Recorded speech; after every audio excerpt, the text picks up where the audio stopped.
you so much for coming to our second annual Economic Summit. I am Darcy Amber, and I am 2019 President for Blue Ridge Association of Realtors. Blue Ridge Association of Realtors, in conjunction with Virginia Realtors and our sponsors, is pleased that we are able to hold this Economic Summit this year. We are extremely fortunate to have with us today Dr. Lisa Sturtevant, Chief Economist for Virginia Realtors, Patrick Barker, Director of Economic Development Authority for Frederick County, Virginia, Shawn Hershberger, Director of Development Services for City of Winchester, and Doug Parsons, who is the new Executive Director for Warren County Economic Development Authority. We did invite Clark County, but they were unable to attend today. Today's presentations will be regarding the economic forecast for the national level of Virginia down to a more local forecast for the Shenandoah Valley. Before I bring to the podium our keynote speaker, Dr. Lisa Sturtevant, I want to give you a brief biography. Lisa Sturtevant, PhD, serves as Chief Economist of the Virginia Realtors. She provides economic reports and research to enhance members' knowledge of the housing market. Her research also contributes to the work of our government relations team, aiding job creation efforts and supporting the endeavors of both home buyers and property renters. Lisa is the president and founder of Lisa Sturtevant and Associates, a research firm out of Alexandria, Virginia, specializing in economic and housing market analysis, comprehensive housing studies, affordable housing needs, assessments, and program and policy evaluation. She served as Vice President for Research for the National Housing Conference and is Deputy Director of the Center for Regional Analysis at George Mason University's School of Public Policy. Lisa holds a master's degree in public policy from the University of Maryland and a PhD in public policy from George Mason University. May we please give a very warm welcome to Dr. Lisa Sturtevant. Thank you very much for the introduction. I'm a Sagittarius as well, in case you felt like there's a piece of information that you didn't get in that bio. I'm going to grab the clicker here.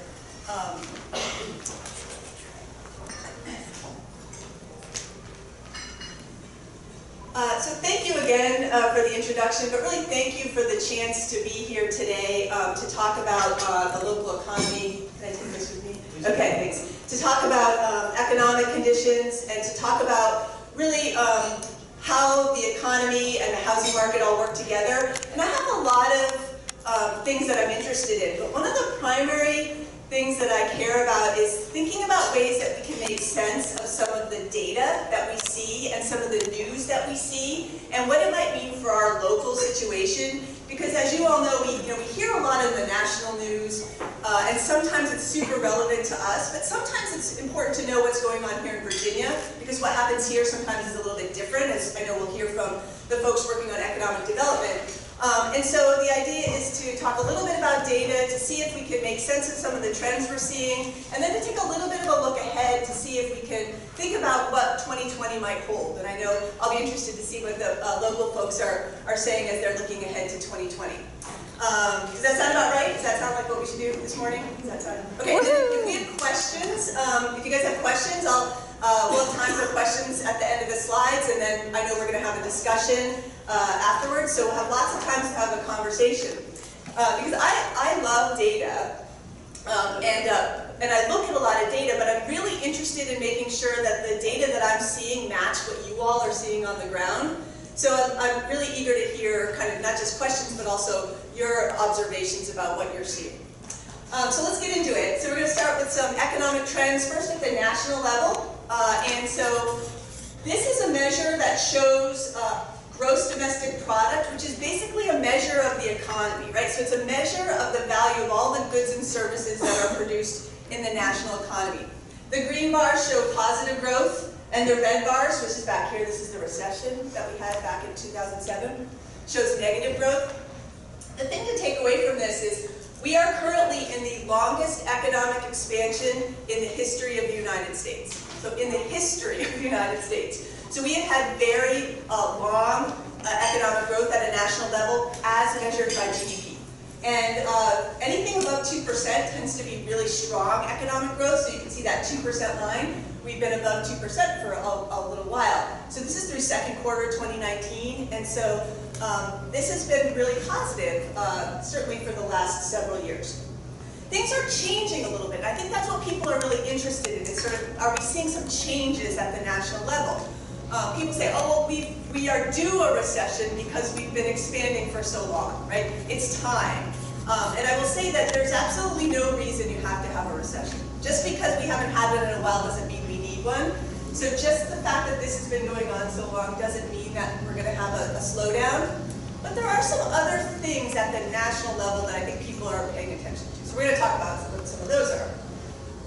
This is job growth. Okay, so this is how many jobs we're adding at the national level, and that red line shows the 5-year average, kind of how we've been doing the last 5 years on average. And so you can see the last few months, those job growth numbers have been below where we've been over the long term.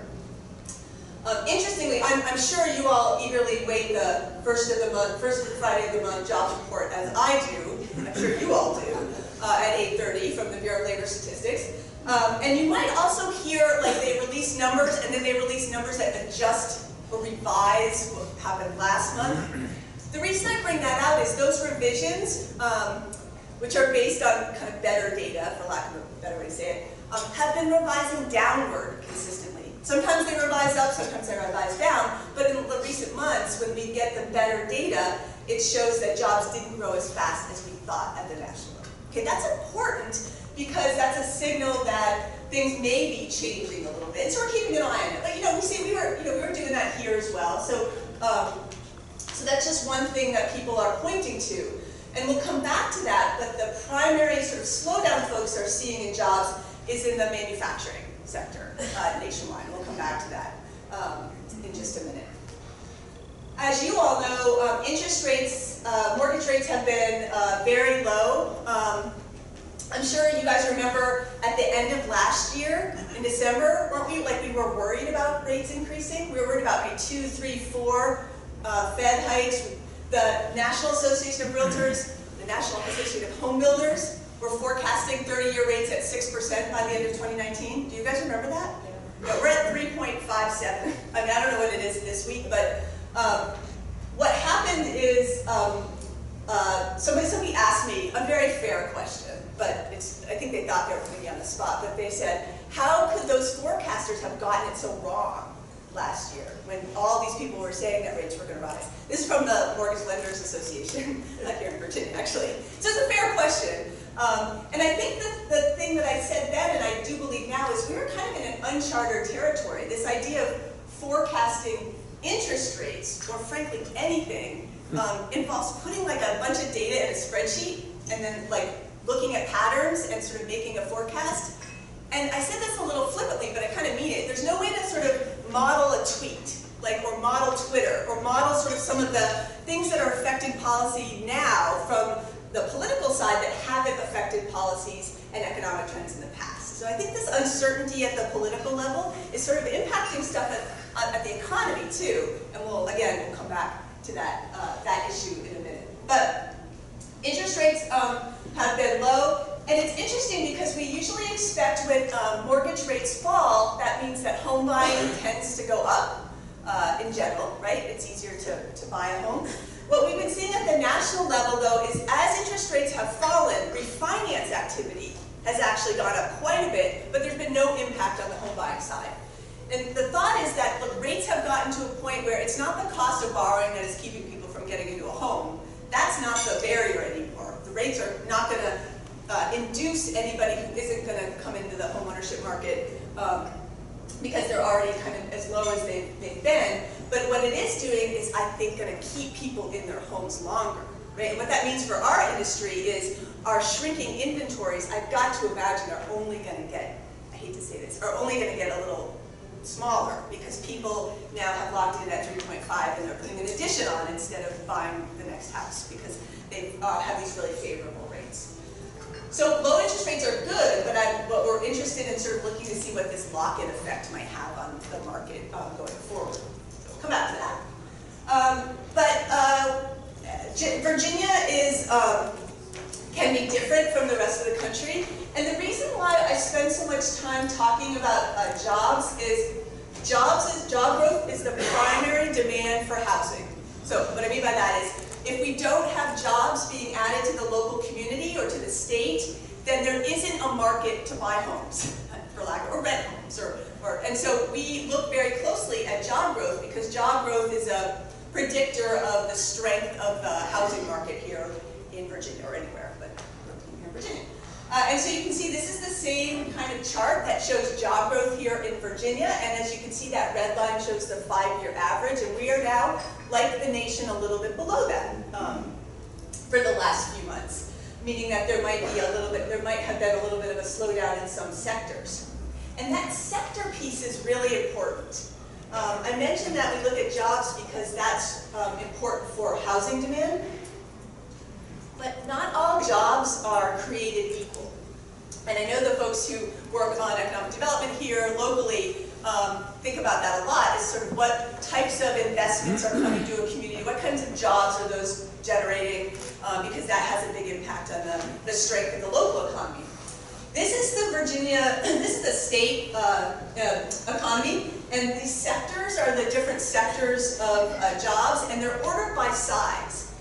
So the healthcare sector in Virginia is the biggest employment sector in the state. So more people are employed by the healthcare sector than any other sector in the state. That surprised me when I first, I've seen it a bunch of times now, but healthcare is also the fastest growing sector both nationally here and in the state. So healthcare includes not only anesthesiologists and heart surgeons, but the fastest growing occupations in the healthcare sector are home health aides, are nursing assistants, are people who provide healthcare both at home as well as in institutions, is the fastest growing part of the healthcare sector. The reason for that is healthcare tends to be like a demographically driven industry, meaning as people demand more healthcare, that sector will grow.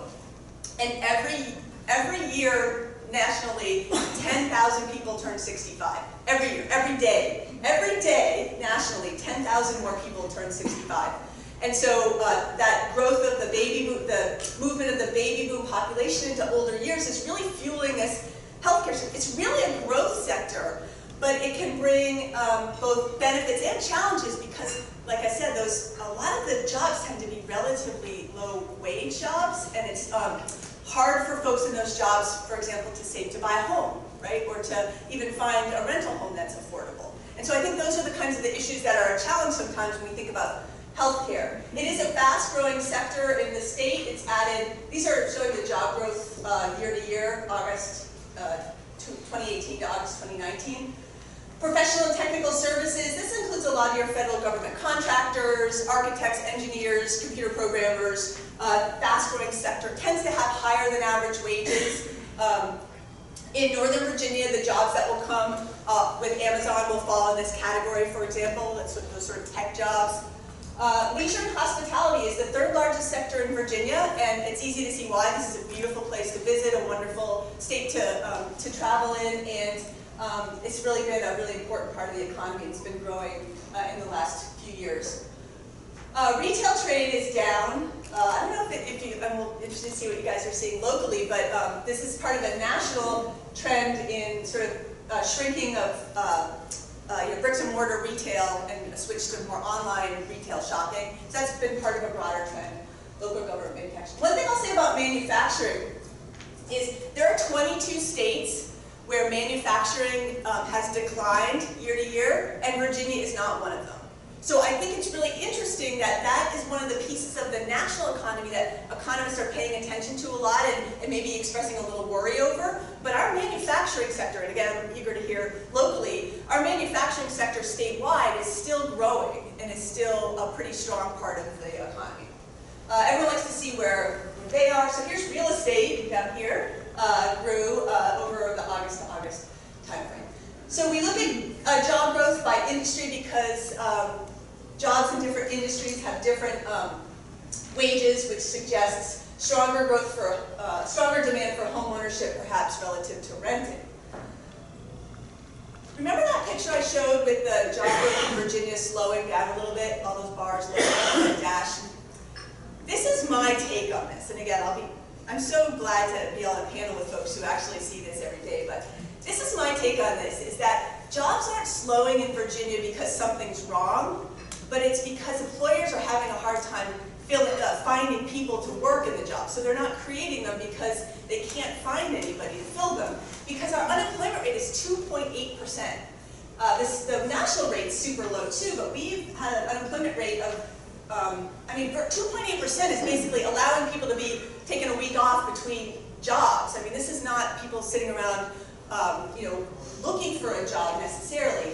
Now, there could be a number of people who are underemployed, right, working part-time when they'd rather be working full-time.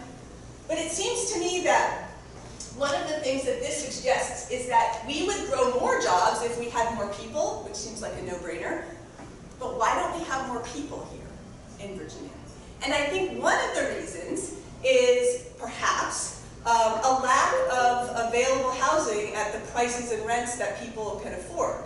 And one thing that I've been looking at, and I'm going to look more at, is there's a handful of states across the country that have lost 25 to 34-year-olds, this key millennial demographic. Virginia is one of those states that has lost 25 to 34-year-olds in recent years. They are primarily leaving Northern Virginia. And I don't know why, but I can guess, because when you look at where they're going to places, some of them are going to San Francisco. God love them. Good. But a lot of them are going to Austin and Nashville and Cleveland and Des Moines and Indianapolis. And these are places that have very high quality of life and also have lower housing costs. And this is the age at which they're looking to buy that first home. And they're looking around, they're looking everywhere. They're looking in Ashburn, they're looking in Winchester, they're looking in Fairfax, and their options are pretty small. And they are at a position where their jobs are feeling more secure. Millennials have done everything about 5 years later than Generation X, marrying 5 years later, having kids 5 years later, looking to buy their first home 5 years later than my generation did. And now they're there, right? And the challenge is that we have a lot of that workforce that is might be leaving the Commonwealth, which I think is the primary. I don't think it's taxes. I don't think it's the other things. I feel like it's this quality of life housing sort of piece. And maybe, so again, really curious to hear what you guys are finding locally. So this is a question that I feel like has been, I don't know if you guys probably heard this in the news. People are talking about recession a lot, and there's a sense that can you talk yourself into a recession? Like, the more people talk about recession, is it like, well, then we will end up in a recession? And I kind of understand that, because the economy, like at the national level, is 70% driven by consumer spending, what you and I go out and spend our money on. Not by what businesses do or the stock market, but what you and I go and spend our money on. Houses, furniture, groceries, clothes. And if we start to worry that things are uncertain, then we might not spend that money. And then it'll reinforce what we have heard. And so I can understand why people are worried that some talk about recession might create one. But I'm going to talk about it anyway. So I'm going to add to that, unfortunately. But because I think there are things that people are looking at that tend to predict an economic slowdown.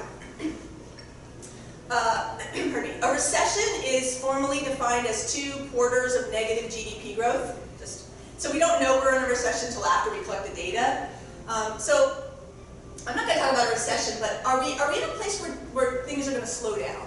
Where people are going to be less certain and spending a little bit less money? And are we going to be in a place where people are worried about their jobs? So this slowdown. And at the national level, there's some indications that there might be a slowdown. Business investment has slowed, meaning businesses are less likely now to invest in big pieces of equipment and big factories. That kind of investment has slowed down. And at the same time, there's this index called the Institute for Supply Management Index that measures the strength of the manufacturing sector, and it is down for the first time in 3 years. So it has been rising until August, and it fell. And that tends to be a leading indicator.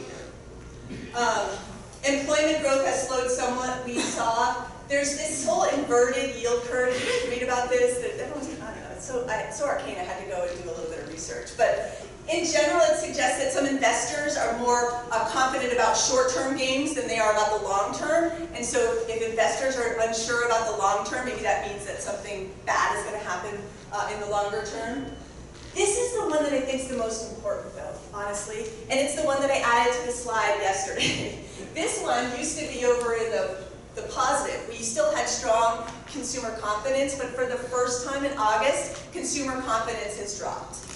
This measure of people's feeling about the national economy and their own personal economic situations has dropped.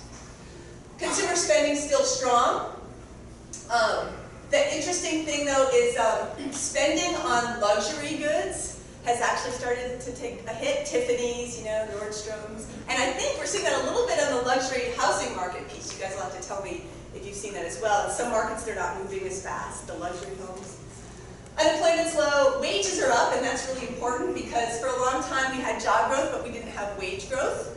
And then we have a lot of new technology, a lot of higher productivity. So there are positive signs that remain in the economy. The business investment and manufacturing slowdown tends to be very strongly tied to global issues, trades, tariff, all the policies related to trade. But the upshot is that in a survey of business economists nationally, 4 out of 10 economists predict we'll be in a recession sometime in 2020 at the national level. 75% of economists predict we'll be in a recession by the end of 2021. So in all cases, I want to be very clear about this, in all cases, this is not the recession of 2007, 2009. It's not driven by the housing market. I mean, there are some signs that some of the that there could be an increase in delinquencies and defaults on some Fannie Mae and Freddie Mac backed mortgages, which we can talk a little bit about. But these conditions don't suggest anything like what we saw in 2007 and 2009. And the sense is that if we do have a slowdown, it'll be modest. And frankly, if we do have a slowdown nationally, it's very possible that we won't feel it here in Virginia. We tend to be insulated from recessions for 2 reasons. Well, now for 2 reasons. One, at the state level, we're so dependent on federal government spending, which tends to ramp up when there's economic downturns. I say tends to. This is like forecasting. You anticipate what a presidential administration and Congress would do in a downturn, and in normal times, federal government spending ramps up. But I think we've realized there's just so much uncertainty at the political level, so we don't 100% know what would happen. And then at the state level, and I think it'll benefit this region as well, I mean, we have Amazon who's committed to coming to Northern Virginia, and they're not going to pull that back, even if economic conditions slow at the national level they're in. And so we'll still benefit from that private sector investment. So the reason I spend so much time on this slide, and I apologize for belaboring it, is I've heard from some realtors that said, I'm curious about how to talk to my prospective buyers and sellers who come to me saying, I heard there's a recession. I keep reading about a recession. What does that mean? Should I not buy now because I'm worried that things are happening that will put me in a bad position if I buy a home now? And I think the key thing is twofold, that folks need to really be aware of their own personal situations, their personal financial situations, and then they need to be aware of their local markets and what's going on at the local level. Because this stuff is really important, but when it comes to what's happening locally, we're in a little bit of a different position, I think, than the national. Anyway, we can talk all about more of that if you want to. I want to spend just the last little bit here on the trends in the housing market, which sort of balances the economic conversation. This is second quarter data for Virginia, and it shows that home sales have been rising every year for the last 5 years, but the number of sales statewide has moderated over the last year. And not here, though. Home sales were up 13% last year, so you guys were sort of the outlier in some ways. In terms, this is the footprint for the Blue Ridge Association of Realtors. And we put this data out second quarter. The third quarter data will be out later this month. But primarily the statewide flattening of home sales activity has been driven by primarily the NBAR region, the Upper Northern Virginia region, Arlington, Alexandria, Fairfax, where sales were down quarter to quarter. And the the thing is, I don't think sales aren't down because there's something fundamentally changing demand.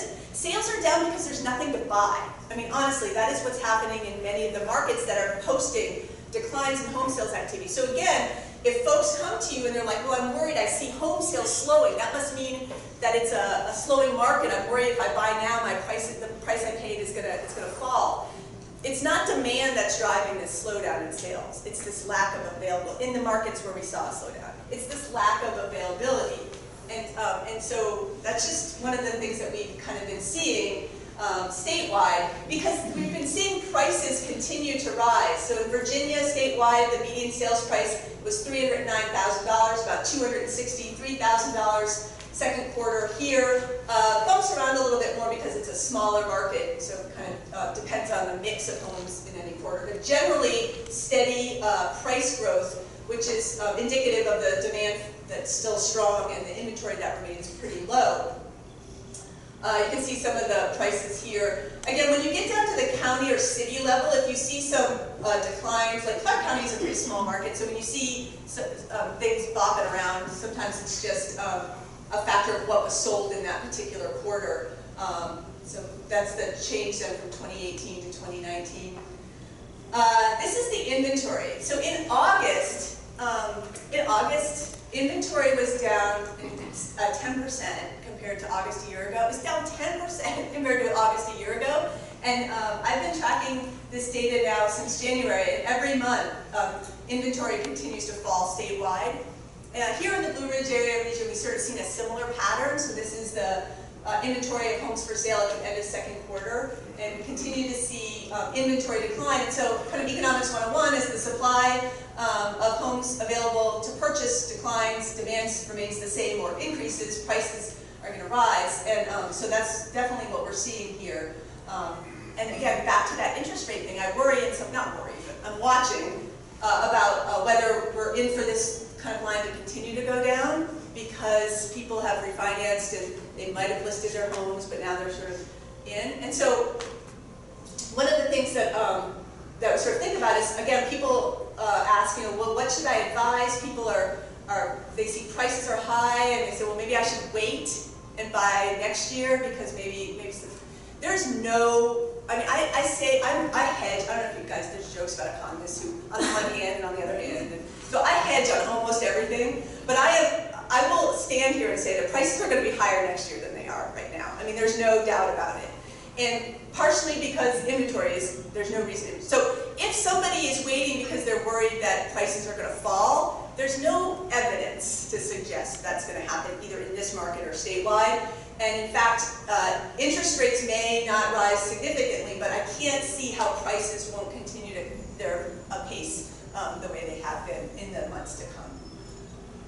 Months of supply, this is a little bit, this is just one metric. I don't know if I trust these numbers exactly, but I trust the trend, meaning that there's lots of different factors. We know homes that get sold before they even make it to the MLS. So, we know stories of things that are happening.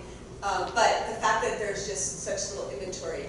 So I want to end just by talking about homeownership rates, because we touched on this a little bit about whether access to homeownership is a constraint to keeping and attracting people in Virginia and really bolstering potential job growth. So this is homeownership rates in the U.S. and in Virginia.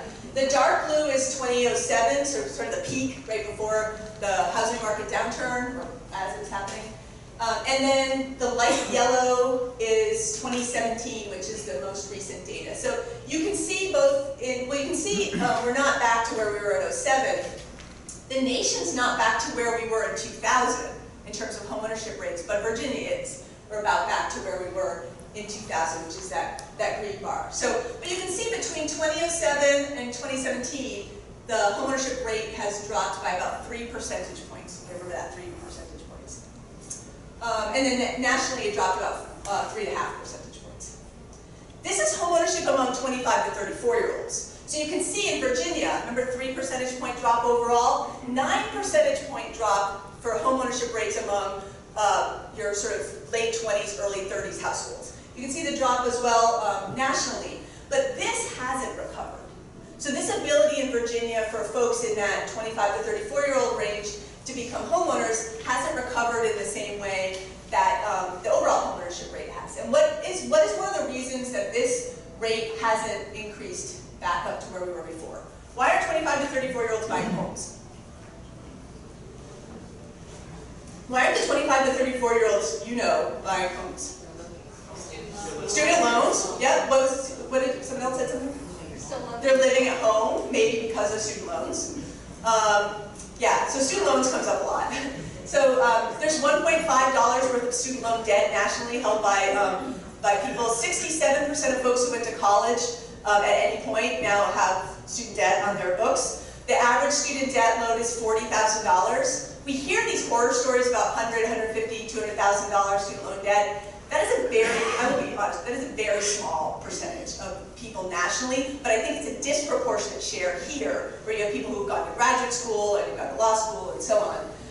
Student debt is a big deal, and so one of the interesting things that we've seen is that in the recession, this group of millennials was came out of school and out of college into the worst economic recession in 75 years.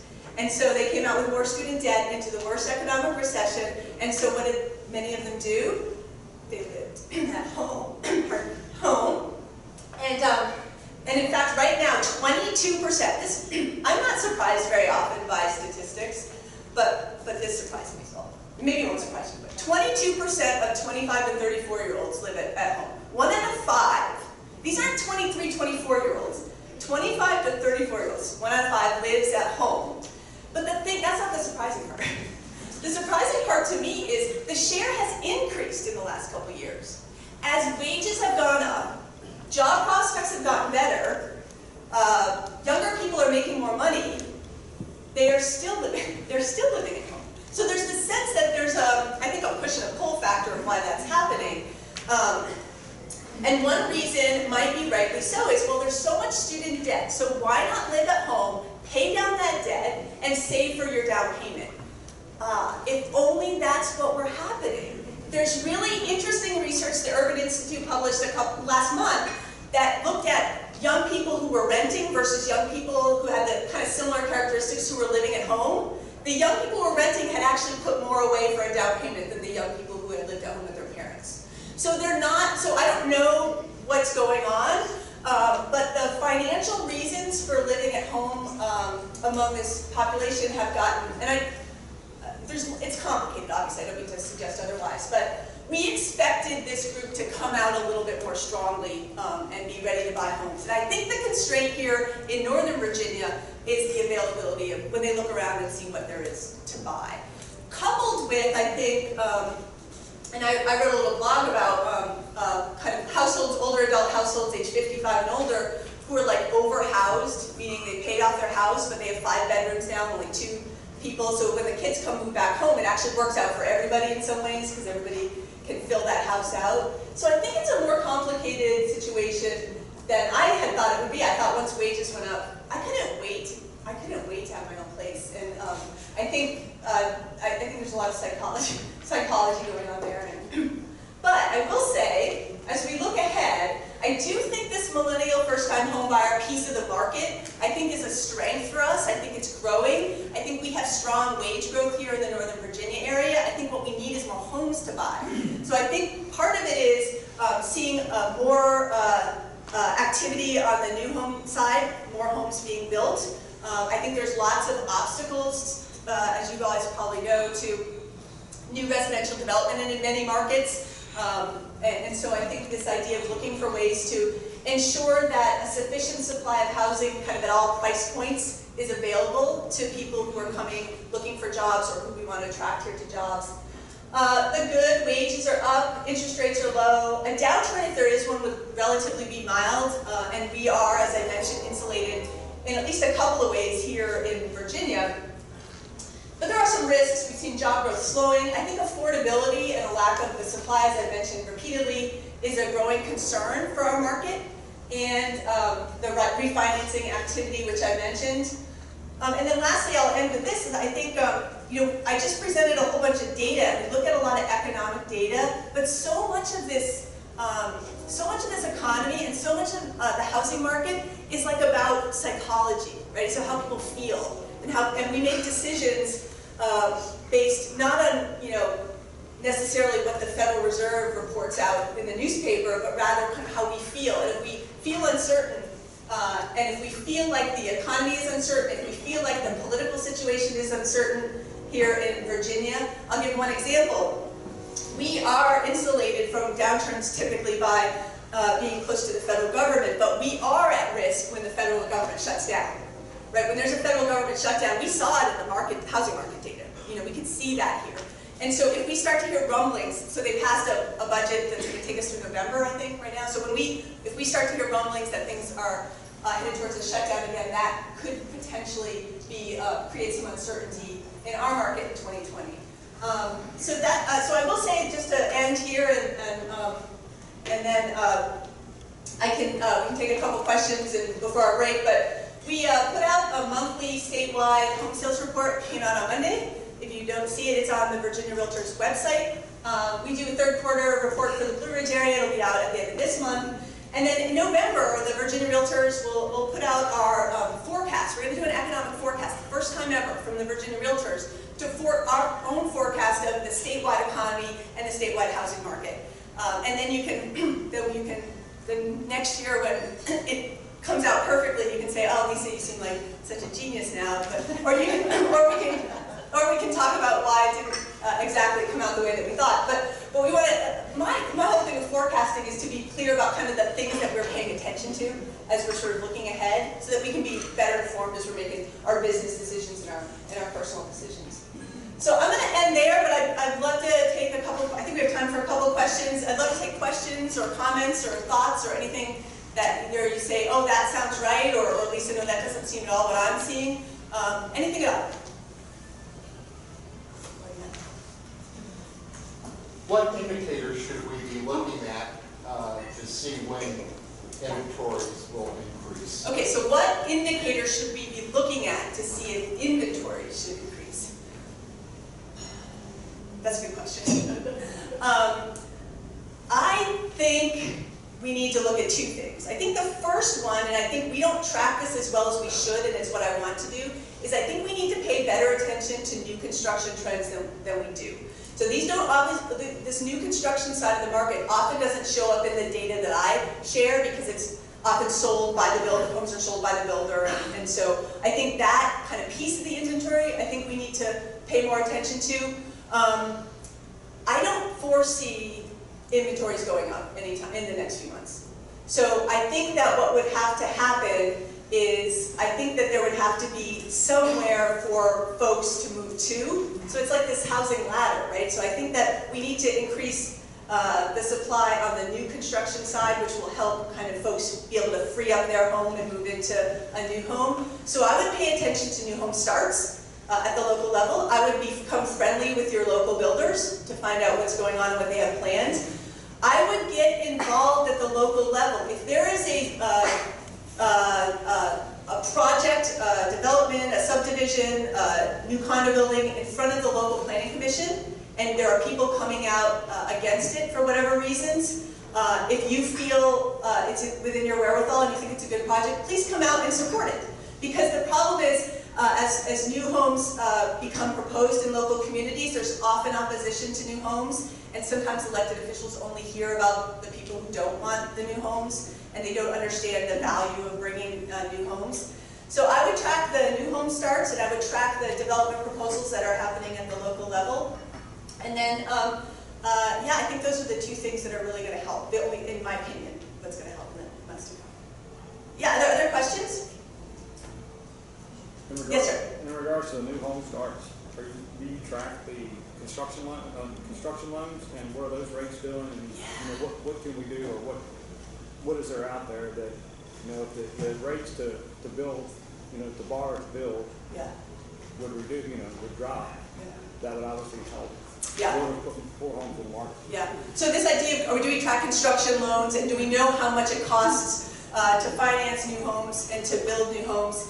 And we don't, so short answer is we don't. We're trying to get a better relationship going with the Virginia Association of Home Builders to kind of be more to understand those trends better. I will tell you though, the primary obstacle to building new homes, at least from the builders I talk to, isn't financing, but it's regulation.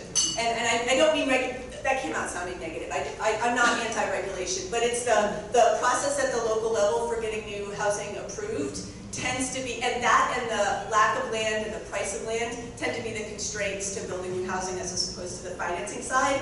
And so it's something we should track more, and we're going to try and have a better handle on that new side of the market, particularly in some markets. I know Charlottesville, for example, the new home side is like almost as big as the existing home sales market, and we don't track that as well as we should. But it's on my radar screen for next year. Yes, sir. 2 comments, and both of them are more for lenders. I think the problem that we're having with student debt is more on what they got their degrees in. I think if they borrowed money back then, as a father of several children and their friends, they got degrees that they will never pay those loans off. So if there's a restructuring program with student debt loans that maybe would assist them. And the other is the interest rates going so low, I don't think is real helpful. If you see when the spikes in the market come up, it's more when the rates start to rise, when people are panicking, and the millennium, this is their normal interest rate. Yeah, for sure. So they don't know the great rates that are there. That's a great point. Just to add on to what you said about student loan debt, I got a question. It's like, well, so should people not take on debt to go to college? I mean, that's a whole other, like, if we can solve that problem, let's go do that. But I think it's very clear when you look at the data that college graduates, regardless of major, but we can come back to that, college graduates earn more and are more likely to be homeowners than non-college graduates. I mean, that's a point of fact. The biggest challenge for people carrying student debt are those who don't finish their programs. That is the biggest problem when you look at the data. People who have taken on tens of thousands of dollars in student debt and don't have that bachelor's degree, whether it's in fine arts or engineering, they don't have any degree. So I think this idea of choosing how much debt you take on very thoughtfully, and I think until we have kind of college education reform, I think it's going to be a challenge. But no, I agree with you. I think it's this idea of sort of being more thoughtful in general in the kind of debt that we take on, and in student debt in particular. Anyway, so. Yeah. So the company that I work for, Finance of America Mortgage, has seen that issue, and they do have a student loan consolidation program. Yeah. So I think that the lenders are seeing that as an issue and coming up with solutions for that. And I will put a plug in. There's now a student loan debt ombudsman at the state level that the state has funded and established an entire office that's dedicated to working with Virginians who have student loan debt and want to look for options either in the private market or through some of the federal or statewide programs to consolidate or reduce student loan debt. So just make sure that the folks you're working with, if they don't know about that resource, it's also a resource out there. Well, I do appreciate it. We're going to have lots of time to talk after the break, so I guess I will turn it back over. And I do thank you again for the chance to be here with you all this morning.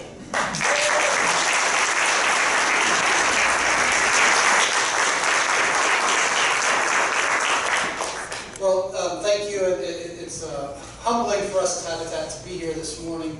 We really appreciate the opportunity to be the beneficiary of this. Lisa's presentation was extremely enlightening.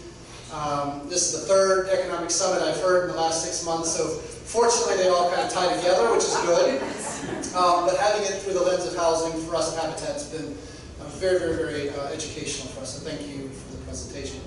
And then lastly, we're extremely pleased to be partnering with BRAR. I think over the years we've tried to find ways to do that, and I think through Nancy's leadership, this has really been something that's starting to become realized. We're in a very similar industry in a way, and so having that alignment, I think, is a natural one to be a community partner for BRAR. So thank you for that as well. The last thing I wanted to say is we have 5 houses under construction, and so the event, or the proceeds that are coming to Habitat through this are going to be supporting, we're working with the EDA as well in Winchester to support a career technical education bill that Hanley is supporting for Habitat that's going to be going underway in the next few months. And they'll be building that out over the next few semesters. So the proceeds for that are going to go directly into that bill to support CTE locally. Lastly, Lisa mentioned something about supporting large-scale housing developments. We're not ready to really announce it yet, but we have purchased a sizable amount of land in the county and are exploring a very large development that will be a habitat-owned development, anywhere in the 20 to 70 unit range, depending on the land acquisition piece. So we're very excited about that. It's coming in the near future. And I think down the road, it may be a great opportunity for BRA to partner on. And again, we're trying to be more innovative in our approach and finding ways to not just originate our own mortgages and bring our own families in, but maybe exploring more mixed income opportunities that could be also potentially open to the private sector, which may help y'all as well. So hopefully that'll all come together. It's a vision we have, and hopefully one y'all can share with us. So thank you very much.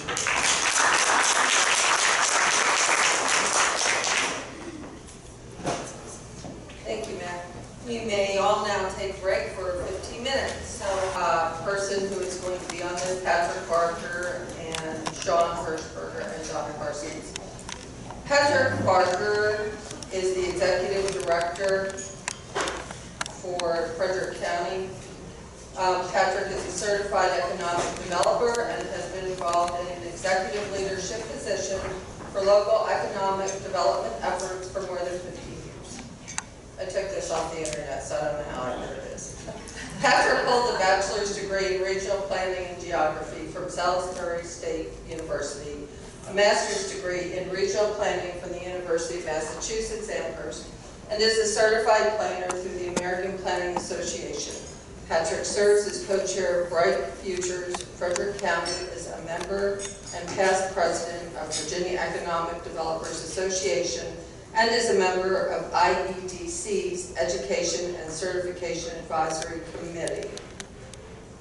Next, Shawn Hershberger is the Development Services Director for the City of Winchester. Shawn graduated from Frostburg State University in 2005 with a Bachelor of Science degree in Political Science and has completed a graduate certificate in Community and Economic Development from Penn State University. Professional experience includes Executive Director, Cumberland Economic Development Corporation from March 12 to present.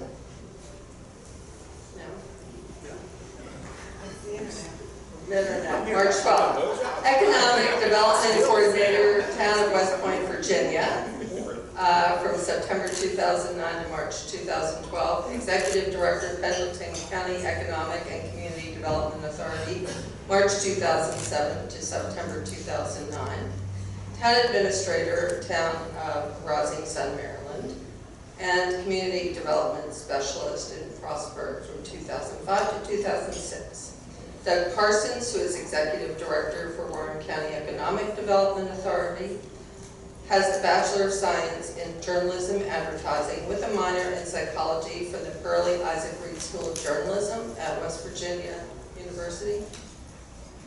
In the past, Mr. Parsons has been certified as an Economic Development Finance Professional through the National Development Council and has taken advantage of numerous economic development-related courses offered through the International Economic Development Council. He is a 2002 graduate of Leadership West Virginia and a certified project administrator through the West Virginia Infrastructure and Jobs Development Council. These are just a few of the accomplishments of these people.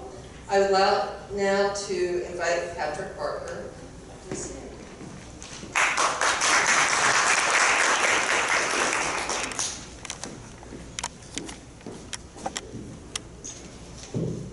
Everybody hear me okay? Yes. No one's saying no, that's good. Well, thank you all for having me today. Before we get kind of started with what we were kind of told to talk about, I want everyone to kind of stop and take a pause. More importantly, take pride. And if you got time, run up to the top of the GW Hotel and bellow this, and how great of a community we have the pleasure to work and live within. Throwing a couple numbers out for you. Over the last 10 years, there's probably only 8 or 9 other localities in the state of Virginia that have pumped out more jobs and more capital investment through new business locations and expansion than where you are right now. There's only about 10 other localities that can call themselves the best small place for businesses and career by Forbes. There's only one other one on the East Coast.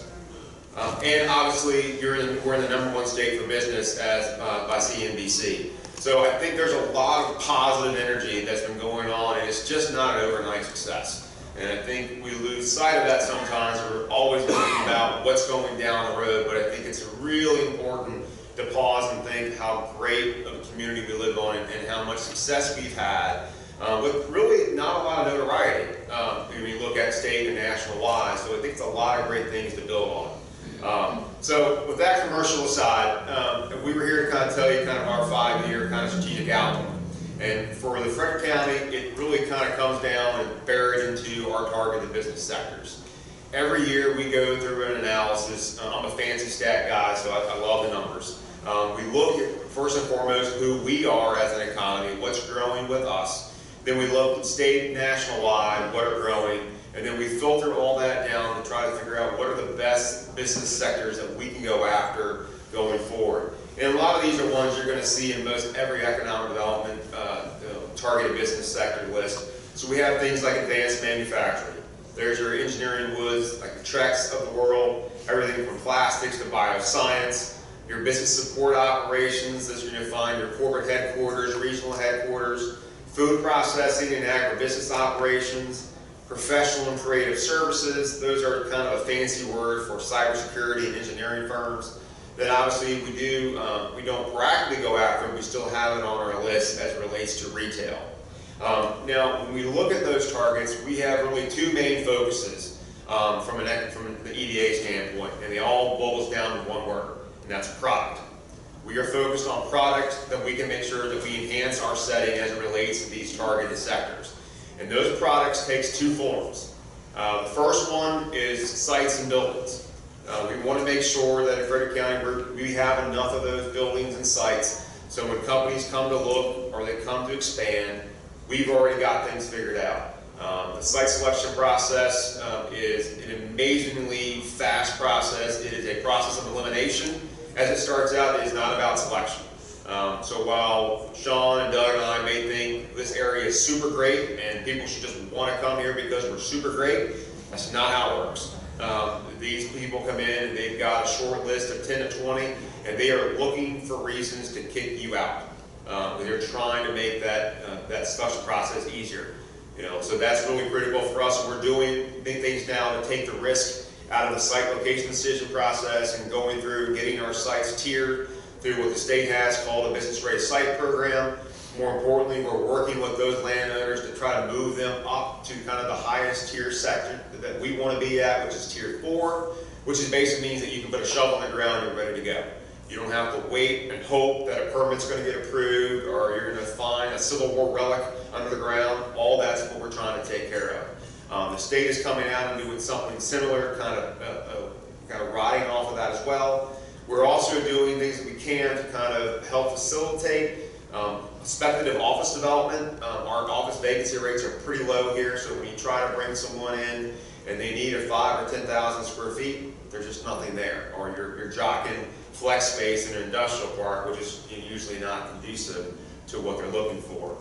The last thing we do, it's probably the biggest thing that I'm sure the other two gentlemen will echo, is about talent.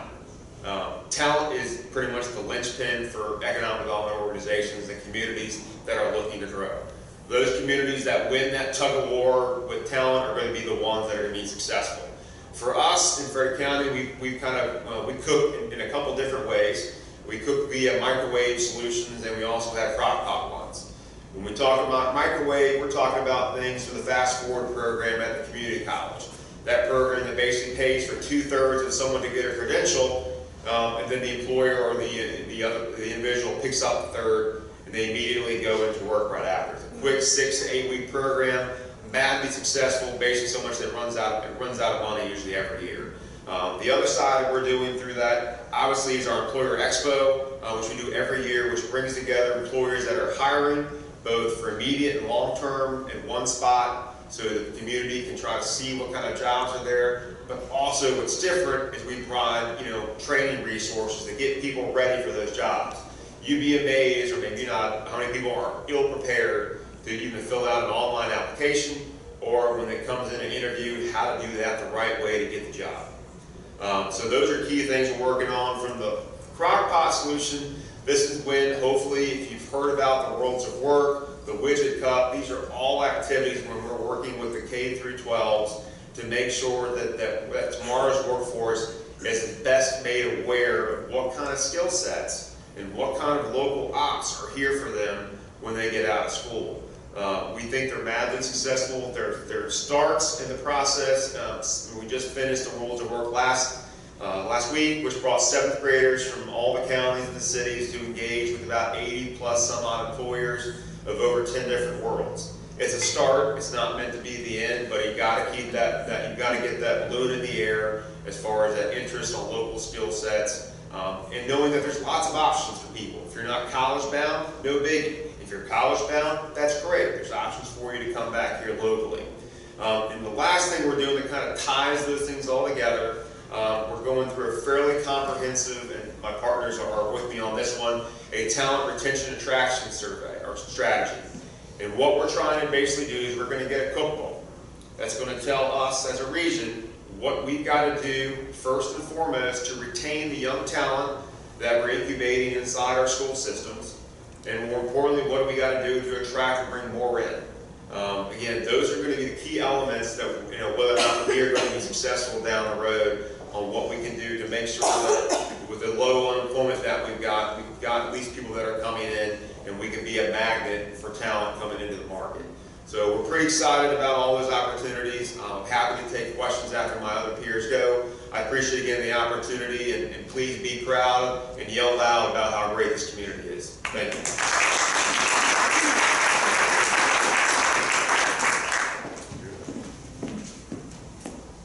Next, Mr. Hershberger. Thank you for having me. To clarify, I started here in March of 2017. I was in Cumberland for 5 years previously, but I'm unfortunately not handling both communities right now. That'd be fun. So I will echo a lot of what Patrick said without actually echoing what he said. This is a great area to be in. Our accolades, he touched on a lot of them. Some of them that are, relevant to this group. Last year we were I think number 3 on movingbuddha.com of all things. I didn't know that was a thing until we were contacted by them and told we are a thing. And you guys were, I think, the third locality that was the most searched in the country for people looking to relocate.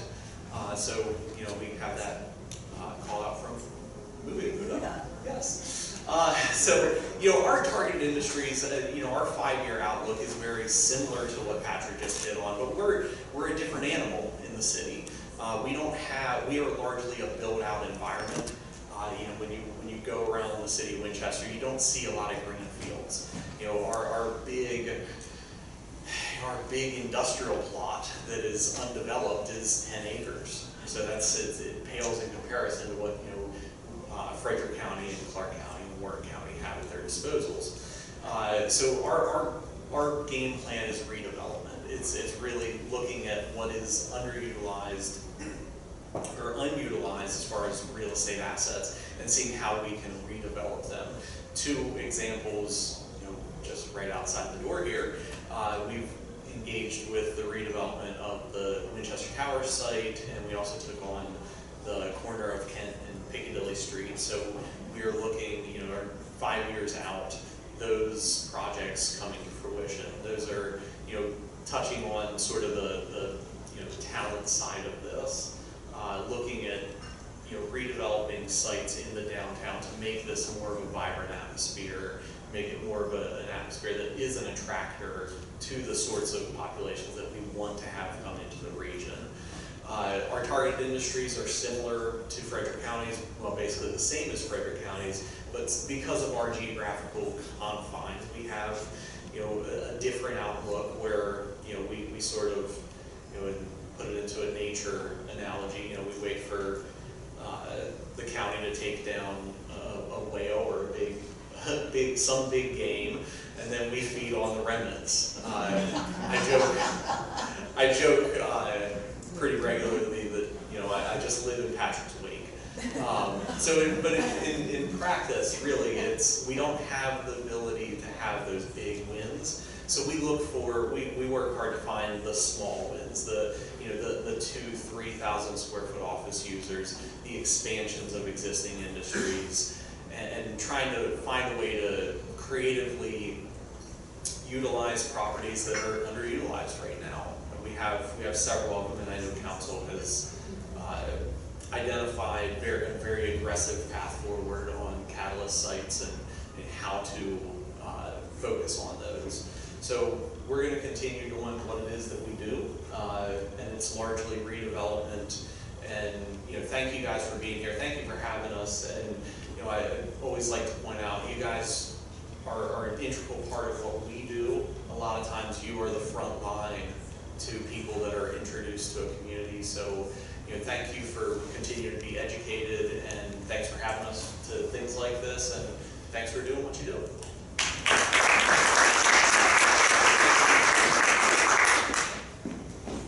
Mr. Parsons, would you like to come up?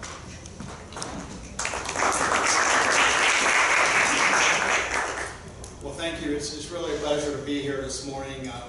I've been looking forward to speaking with you, and I'm looking forward to meeting with you and working with you hopefully in the future. When I was asked to come here, I was asked to talk about a 5-year plan for Warren County. I think I need to start by saying that I've been on board about 5 months. The majority of my board of directors is very new to the organization. We are in a transitional phase at our development authority. As I stand here now, I can't honestly tell you that we have a formal 5-year plan at this moment. We inherited a strategic plan that is from the 2013 to 2015 era. It is definitely one of our top priorities to obviously renew that strategic plan and develop a plan for the next 3 to 5 years. And we're going to work on that. We've reached out to the town, the county, the Chamber of Commerce, and we're hoping to get engaged in a strategic plan revamp here in the next few months, quite frankly, probably after the elections. I can tell you that I think Warren County has a great deal to offer. Having the Virginia Inland Port is an asset that I think a lot of communities across the country would just die to have. We've had a lot of companies come in to take advantage of the port.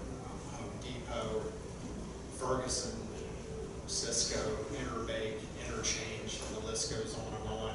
And we're so thrilled to have those companies there. I've done some retention visits with those folks, and they all seem to be doing very well. A couple of them talking about expanding, so of course that's very exciting because 80% of your new jobs in any given community come from the expansion of your existing businesses. And business retention, in my view, is always priority #1. Take care of the people that are in your community first while you're trying to work. So as far as our target industries, that's something that we'll be working to define. I can certainly say that with the Virginia Inland Port, obviously logistics, transportation, warehouse, manufacturing, we're of course like any other development authority, we want more jobs, we want manufacturing, but we want higher paying wages. Our average wage in Warren County right now is right about $40,000, median household income around 72. So we want to increase that. So the advanced manufacturing, those types of jobs that pay a little more, we're certainly concentrating on that. The food industry, obviously with Cisco and Interbake there, we're looking to capitalize on that existing workforce and bring in more companies of that type. We're kind of the opposite of Fairfax County, and Fairfax County has a ton of federal government, and they're looking to diversify away from that a little bit. We would love to have some federal government come to Warren County. That would help us to diversify our employment base. Federal government jobs are relatively recession-proof unless we have the federal government shut down, then not so much. But that's a sector we would love to concentrate on. 53% of our civilian labor force wakes up every day, they get in a car, most of them get on 66, and they haul butt east toward DC. I would love to see that percentage come down. Let's get below 50 first of all. So let's get it down into the low 40s and the low 30s. And of course, the only way to do that is to provide good jobs in the community that they can take and justify, working in their own community. That just keeps the disposable income of those folks, the gasoline, the lunches, the shopping that they may do in the community where they're working. Let's bring that home and circulate those dollars in our economy. So one thing that we're very fortunate to have is incredible sites and buildings. We have the Stevens Industrial Park where we have a 53-acre tract, a 23-acre tract, a 76,000 square foot building that's in great shape. It sits on 13 acres. We're marketing these properties as voraciously as we can. We have a Kelly Industrial Park, which is down around the Dominion Power Station. We've got great buildings down there. Happy Creek Industrial Park in town. We're working with the town to try to help market that property, as well as the old Aftech site, which is a Brownfield Superfund site. So we have some great opportunities there, and I'm really looking forward to trying to get some good news and get some wins for Warren County. I guess that's really all that I have to say, other than we are planning to have a commercial open house in the future, and I'll be working on that with my wonderful colleague Felicia Hart from the town of Front Royal, and I would imagine we'll be promoting that out to you guys in the near future. We would love to have you come in. So, not sure when the questions happen. Is that? Yeah, right now. If you want to take a seat.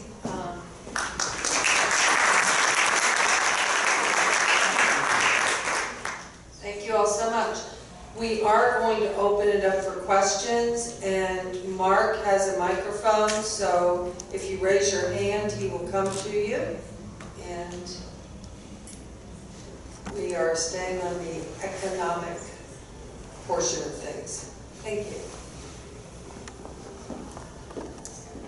So I think one of the things that we're seeing in our housing industry is just affordable housing is a really big problem here. There's very little, and I think it's much of what is, according to Lisa, and what we already know, just being feet on the ground here. I have always heard that one of the issues that we have with actually obtaining affordable housing is getting the localities to all work together. So I would love to hear how you guys plan to work together to improve that, because it's going to be a regional win, right? We all have to have it. If they can't find it in Winchester City, they're going to go to Frederick County, and then they're going to go to Warren County. So I'd just love to see if there's some sort of a, friendship or partnership that could be made to really try to properly provide some real affordable housing. So I'd say the three of us work together really well. I think there's a lot of friendship and partnership amongst the regional EDAs. Obviously the EDAs can't determine where housing goes and what housing is priced at. I know that personally I've worked with several developers over the last couple of years looking at various types of housing products. Sorry, thank you. Can everybody hear me? Yeah. All right. So we've worked with several developers looking at housing products of various different price points, and I've yet to see in Winchester City a affordable housing project fall apart or not come to fruition because of the presence of a regulatory restriction.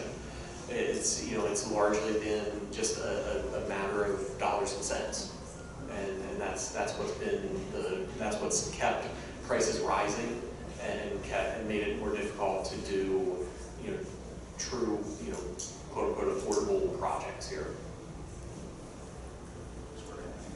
I'll just add to that. I mean, I think one thing that we've been involved in the housing coalition that's been going on throughout, so we know that's a part of the issue.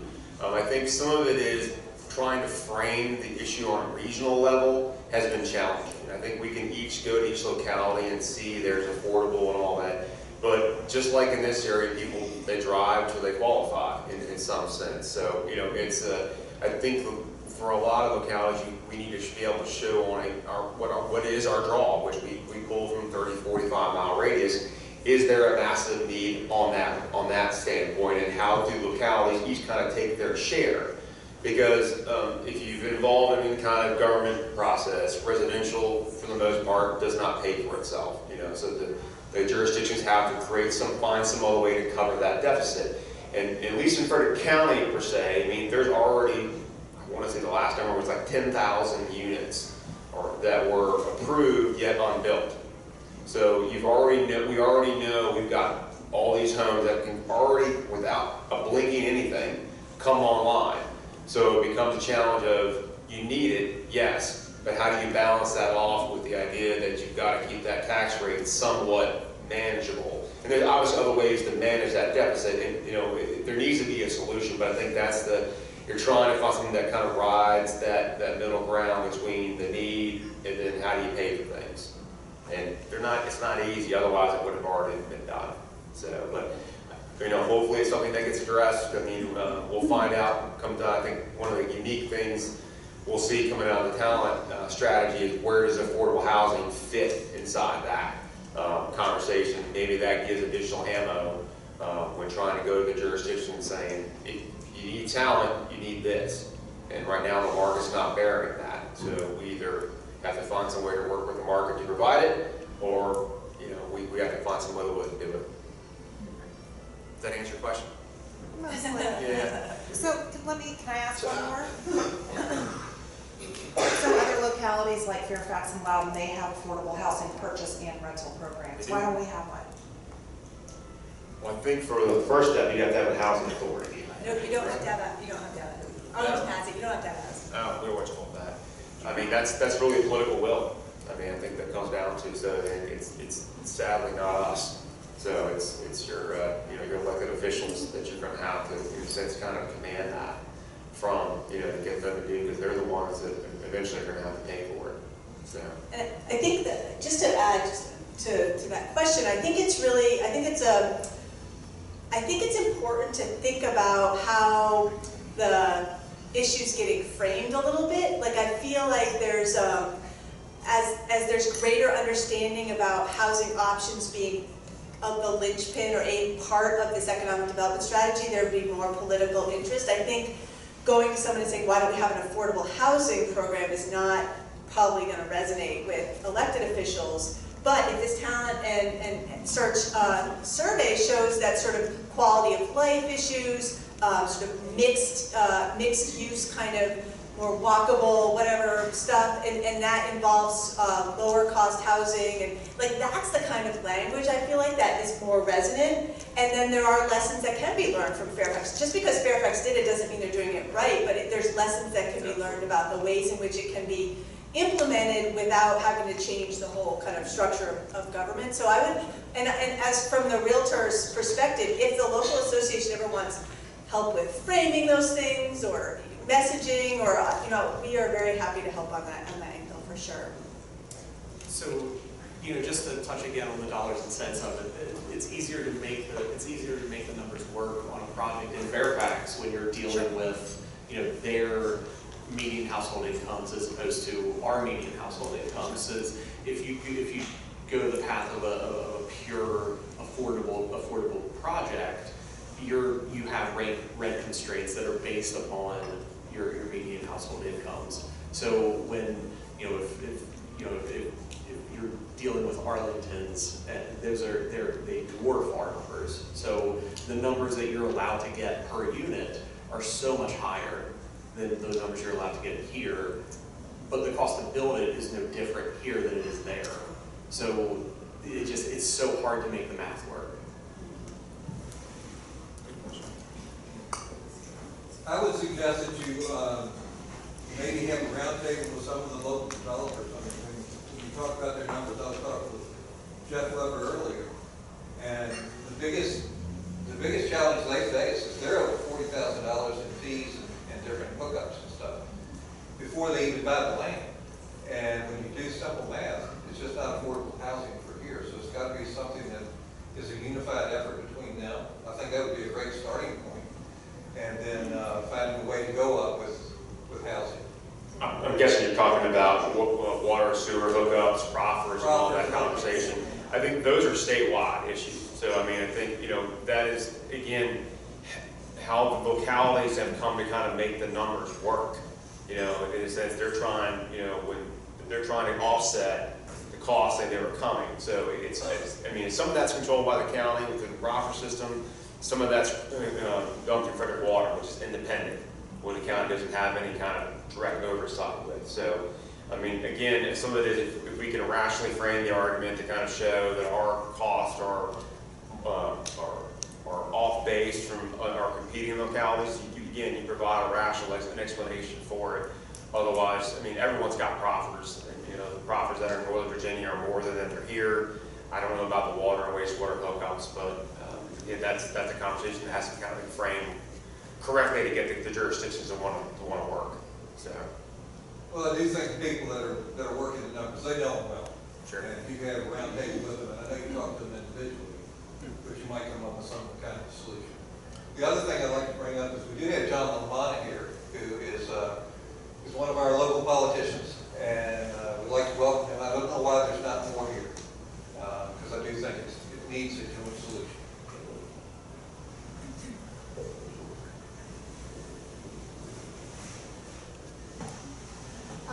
So this is a question that I think rests squarely with EDA. And I think that potential solutions have to do with leveraging our existing institutional partnerships. But the question is, what are we doing to transition our economic sectors to meet regional median income needs? For example, we have demographically 33% of our population is higher education, so bachelor's degrees and higher. But our mortgage rates have increased twice as much as our local median income, which for a household is $49,000, and that translates directly to what kind of jobs are available. We can talk all day about affordable housing. Eventually, what we need are salaries that pay for our median average cost of a home, of a mortgage. So what it translates to today is that a required median income is $55,000 for a 5% down mortgage of $1,300. Our regional income, household income is $49,000. So, I think that we can talk about affordable housing all day, and we definitely need that diversity and a mix of affordable housing, but ultimately, the majority of our populace needs positions that pay a median income. I can name off the top of my head, most of my friends are significantly underemployed. They have master's degrees, maybe working at a part-time job 20 hours a week. And those positions don't exist here. And so what I'd like to know is, what is the EDA doing to transition our economic sectors to positions that won't be, evolved into a technology-driven, or it's a robot doing it? Where are we going? Well, great question. And I would say when we do our target business study, one of the first filters is when we look at the average salary of that sector. And if it's not paying what our average salary is, it gets cut. So that's the main thing for us. So as much as we can, we're out there doing outreach, and Doug and Shawn probably the same thing. When we're talking to folks who bring us clients, whether it be the state, whether it be site consultants, corporate real estate individuals, we're bellowing as loud as we can. These are the kind of companies that we are fit for, and these are the kind of companies we want you to bring, and these are the kind of companies that we're going to go over the top to make sure that we get. I mean, a great example is when Navy Federal first came to Frederick County and say, we've got this idea that we want to build this third building and bring in all these jobs at this salary level that was way above the average. You know, when I sat down with the county supervisors talking about, because we were competing for that project, it was, this is a project that you need to go all in on 100 times out of 100. They were, you know, the average salary for that project is around $75,000. So you're gonna have some that are below, but a lot that are gonna be above. So again, some of that is you have to deal with the cards that you're dealt. You know, we can do as much as we can to tell companies, to tell site consultants, to tell the state, we're fit, and give them our business case for it, tell our story as why we are fit, but ultimately it's the company that's when they're making that site location decision where they want to be. You know, and we're making some inroads. I mean, the Navy Federal project, we hope it's going to pay massive dividends, not only from just the sheer jobs that'll come out of that project, but more importantly, it'll help resonate. You know, it won't just be me spilling sales pitches that I'm supposed to do. I can say, look, Navy Federal did 1,500 jobs, and they were able to get their people. I mean, those are rare projects. Once every 10 years they'll come around. You know, but I definitely think it hopefully will resonate and give us a testimonial to other companies, other consultants, that if we did 1,500, we handled that. We can handle smaller ones as well. I mean, when Amazon came here for their fulfillment center, I mean, the county provided no incentive to that project. They were paying $30,000 a year. We're very adamant to them that we are putting money toward projects that are going to move our community forward. Full stop. Nothing against Amazon, nothing against their jobs. When we're making investments, they're going toward projects that are going to help move us forward. So when we met with Holly Sullivan, you know, who was part of the HTQ project, I was very explicit. It's like, you know, listen, this warehousing operation is great. I think it's got great potential. They've got a great career program in there that it allows individuals, once you're there for 12 months, they'll pay for 95% of your tuition to go off and get another degree. And then once you get that degree, you're gone. So you can kind of look at it as kind of an employment incubator. That's a great thing. That's awesome.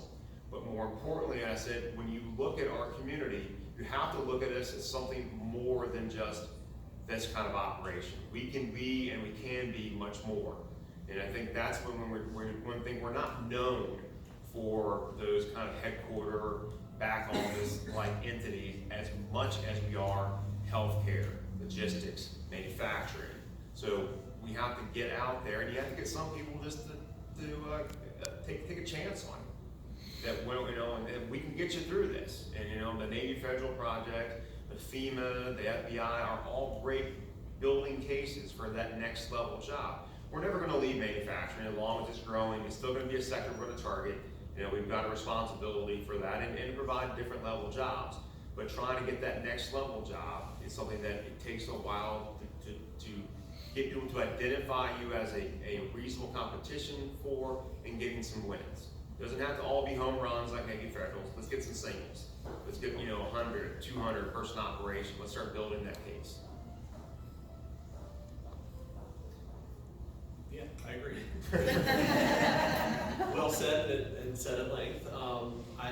You know, our most recent competitive process that we were successful in was the Continental expansion, and similar story. It's, you know, the average wages aren't 75, but they're more in like I believe it was 58, 59 range, and that's high level technical manufacturing is what those jobs are. We don't incentivize jobs that are below the median income, and you know, our outreach is not to, you know, low wage jobs. Our outreach is to employers, and when I'm talking to site consultants, it's about, you know, the higher skilled, more technical positions that will help advance our community.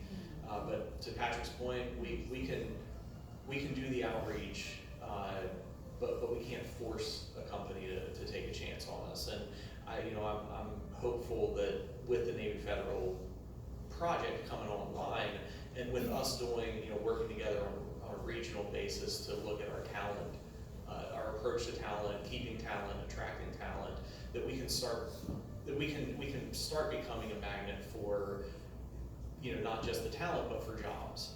And it's, you know, they're hand in hand, really. I think on our end, you know, again, with so many people leaving the community every day and trying to get these folks back home. Oh, you can't hear? Okay. Currently in Warren County, we do have a housing project that is trying to get approved, Crooked Run West. There are some strong headwinds against that project. I don't know if it's going to make it through. We do need affordable housing in Warren County. There's no question about that. So that's something that, you know, we're certainly willing to work with people on.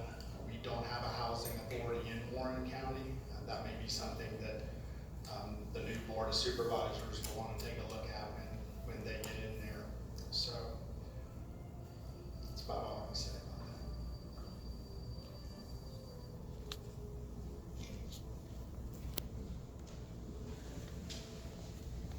that. Doug, this is a different avenue and a little lighter subject than what we've been talking about, but would it be possible for you to extend the invite to Chick-fil-A and Outback to invite them to the Warren County Rural area?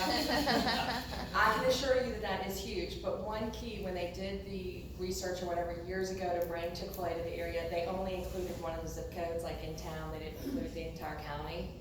And I know that that will hurt the Winchester business because I personally drive to Chick-fil-A several times a week.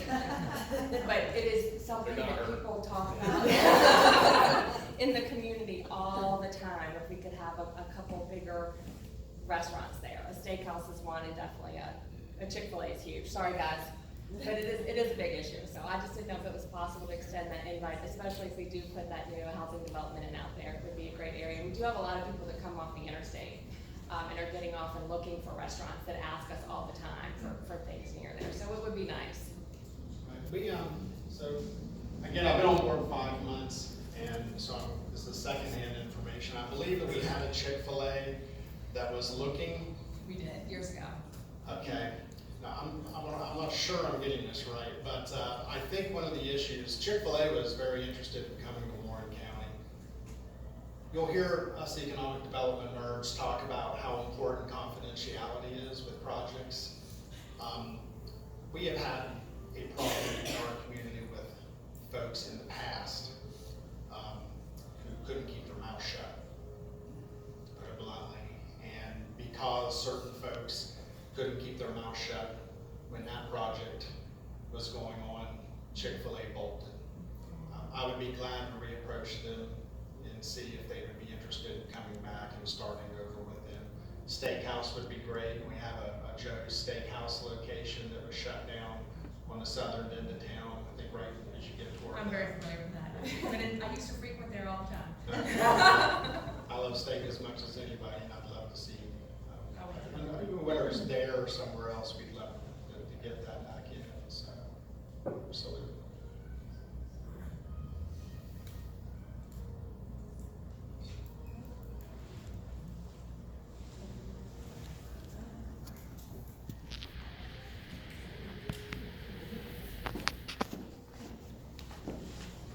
Well, if there are no other questions, we've come to the end. It's been highly informative and very interesting, very enjoyable. I appreciate you all coming. Can we give them all a big hand?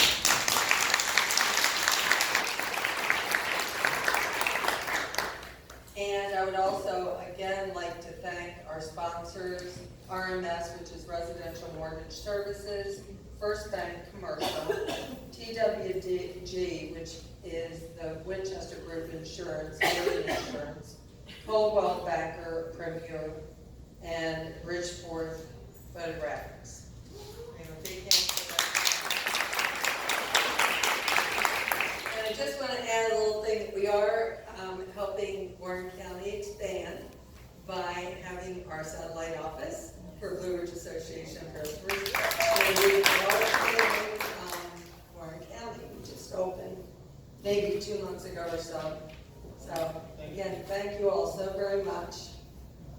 And thank you all for coming. We really appreciate it.